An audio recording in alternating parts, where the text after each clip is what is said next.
Hello बच्चों, आज हम कक्षा 6 की हिंदी पुस्तिका ज्ञान सागर का 20वां अध्याय पढ़ेंगे। इस पाठ में एक कविता है जिसका नाम है आया बसंत।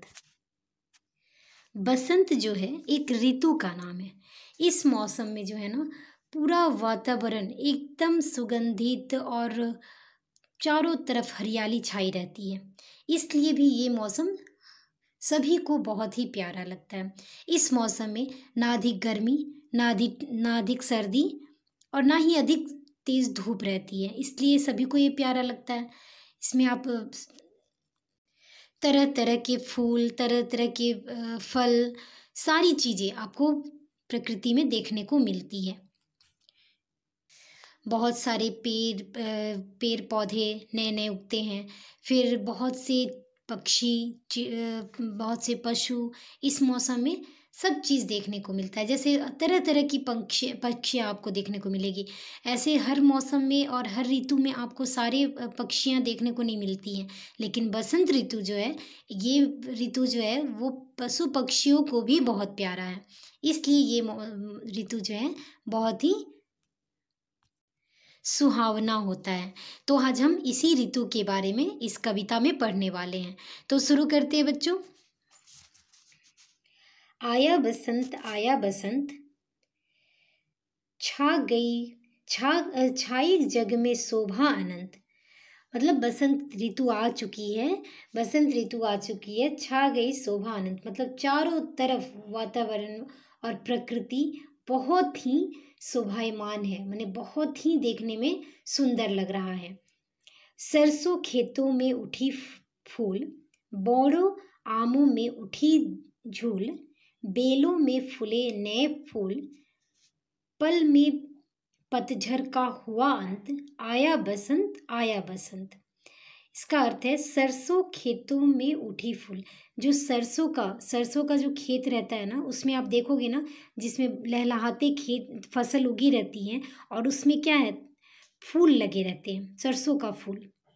वो जो है वो देखने में जितना ही प्यारा है, जितना आपके मतलब आपको अच्छा लगता है, और उतना ही वो प्यारा देखने में भी लगता है।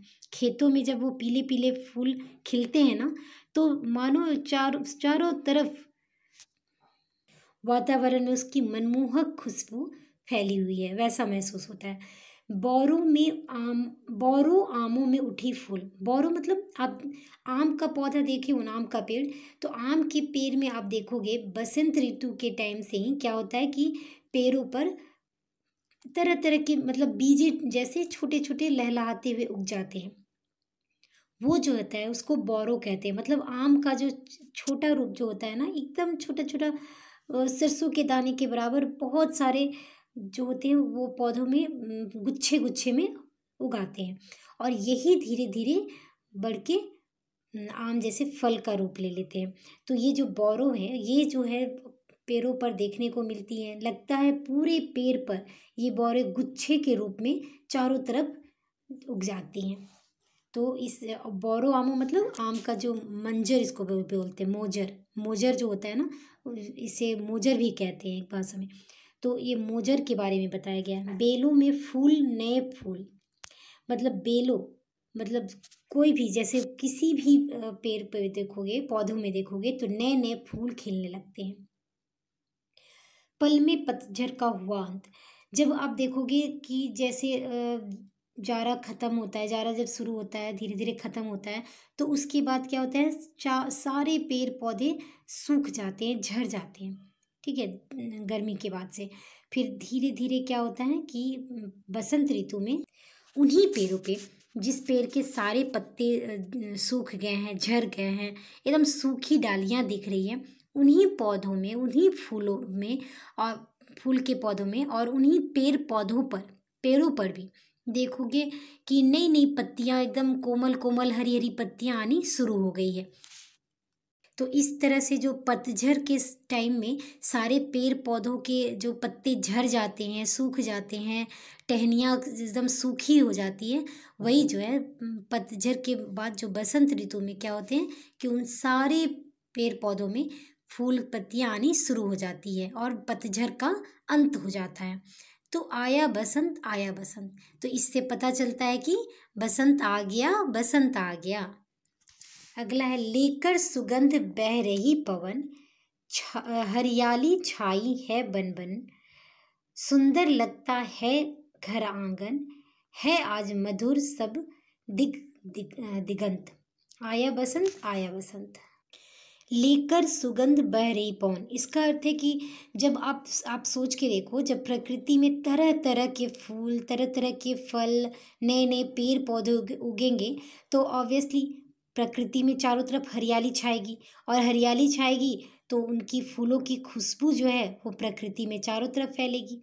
तो उसी के बारे में कवि ने कहा है, लेकर सुगंध बह रही पवन, मतलब उस सुगंधित फल फूल सारे पेड़ पौधों की जो खुशबू है, उसको पवन जो हवा है वो चारों ओर फैला रही है। मतलब इस ऋतु में पवन जो हवा भी है वो भी खुश होकर इस बात की खुशखबरी जो है पूरे प्रकृति में सभी को बता रही है। हरियाली छाई है वन वन, माने चारों ओर कहीं भी आपको मतलब सूखे पेड़ या फिर उजरा हुआ पेड़ पौधा नहीं दिख रहा, मतलब चारों ओर जो है हरियाली, नए नए पौधे आए हैं तो ऑब्वियसली हरियाली छाई रहेगी। सुंदर लगता है आंगन, घर आंगन, मतलब इन सभी चीज़ों को देखकर, यदि आप ही देखो, यदि घर में आप बगान में कोई पेड़ पौधा उगाए हो, फूल उगाए हो, तो वे उसमें जब नए नए फूल आते हैं तो कितना प्यारा लगता है। यदि आपके बगीचे में तरह तरह के फूल खिल जाएं तो आपको अपने आप देखोगे तो लगेगा वाह कितना अच्छा मेरा आंगन है, या फिर मेरा बगीचा कितना प्यारा लग रहा। उसमें नए नए पेड़ उग जाएं तो भी आप देखोगे कि चारों तरफ कितना सुंदर लग रहा आपका घर आंगन। तो इसी बात को कवि ने लिखा है कि सुंदर लगता है घर आंगन। तो इस मौसम में आप कोई भी पौधा उगाओगे तो उस पौधे से जो फल फूल ये सब खिलेंगे, उससे क्या होगा, आपका पूरा घर आंगन तक सुंदर हो जाएगा। है आज मधुर सब दिगंत, आया बसंत आया बसंत, मतलब आज जो है, इस आज का मतलब है कि इस बसंत ऋतु में जो है मधुर सब दिगंत, मतलब इतना मधुर माने प्यारा है, चारों ओर हर दिशा में, दिगंत इसका अर्थ है समस्त दिशाओं में, माने चारों ओर प्रकृति में, जैसे पूरब पश्चिम उत्तर दक्षिण, चारों ओर में कहीं भी नज़र घुमाओ तो आपको चारों ओर हरियाली, कोमल फूल, कोमल कोमल फूल, तरह तरह के पेड़ पौधों में फल, ये सारी चीज़ दिखाई देंगे। तो आपको क्या है, ये पूरा चारों ओर माने वातावरण में चारों दिशा में, हर दिशा में आपका जो है सुंदरता, अपनी मनमोहकता फैलाई हुई है। आया बसंत, आया बसंत, तो इस सब से क्या होता है, पता चल गया कि बसंत ऋतु आ गया है, बसंत ऋतु आ गया है। भौरे गाते हैं नया गान, कोकिला छेड़ती कुहू तान, है सब जीवों का सुखी प्राण, इस सुख का हो अब नहीं अंत, आया बसंत, आया बसंत। भौरे गाते हैं नया गान, आप देखो जब जहाँ भी आप देखोगे ना पेड़ पौधे जैसे फूल खिले रहते हैं तो फूलों पे तो भौरे मंडराएंगे ही। तो जब इस ऋतु में चारों दिशा में हर एक जगह पे यदि फूल रहेंगे, पौधे फल रहेंगे, तो जो है भौरे जो है फूलों पर तो मंडराएंगे ही, तो और मंडराएंगे तो भौरे भी खुश होकर गीत गाते हैं। तो उसी के बारे में कवि ने लिखा है, भौरे गाते हैं नया गान, क्योंकि भौरों को भी खुशी होती है, क्योंकि भौरे तो फूलों पर मंडराते हैं, और जब प्रकृति में चारों ओर उन्हें तरह तरह के फूल ही देखेंगे तो खुश होकर वो भी गाना गाते हैं और उस पर मंडराते हैं। कोकिला छेड़ती कुहूतान, कोकिला मतलब कोयल, कोयल जो है आप देखोगे इस मौसम में कोयल, पपीहे, मोर सभी जो है अपना गान सुनाते हैं। तो कोयल जो है वो आम के पेड़ों पर देखोगे कि बैठ के वे कुहू कुहू का गीत सुनाती है। तो उसके बारे में भी कवि ने लिखा है कि कोकिला जो है, कोयल जो है वो छेड़ती कुहू तान, माने सुंदर अपनी आवाज़ सुनाती है सब जीवों का सुखी प्राण। और ऐसा प्रकृति का जो अद्भुत दृश्य है और इतना सुंदर नज़ारा है कि जिसको देखकर सभी जीव, मैंने यहाँ तक कि पेड़ पौधे पशु पक्षी सब सभी जो हैं वो खुश हैं और उनके मन में उमंग है, खुशी का उमंग है। तो सभी जीवों के सुखी प्राण, मतलब सब जीव खुश हैं, क्योंकि इस मौसम में क्या है, आपको भूख जैसे बरसात में क्या है कि बारिश से आदमी परेशान रहते हैं, लेकिन इस मौसम में क्या है, बारिश भी नहीं, धूप भी तेज नहीं, प्रकृति का सुंदर वातावरण, इन सब को देख के सभी के प्राण जो हैं वो खुश हो जाते हैं। इस सुख का हो अब नहीं अंत, मतलब कवि का कहना है कि इस सुंदर दृश्य का, इस सुंदर वातावरण का, कि अब अंत ही ना हो। इतना सुंदर वातावरण है, माहौल है, प्रकृति है कि भगवान करे कि इसका अंत हो ही ना। आया बसंत, बसंत आ गया, बसंत आ गया। इस सब चीज़ों से क्या होता है, बसंत ऋतु के आने का हमें पता चलता है। बसंत ऋतु का आगमन हो गया। ये सारी प्रकृति की जो चीज़ें हैं ना, उस सब में ये खुशखबरी फैलाती हुई आगे बढ़ती जाती है।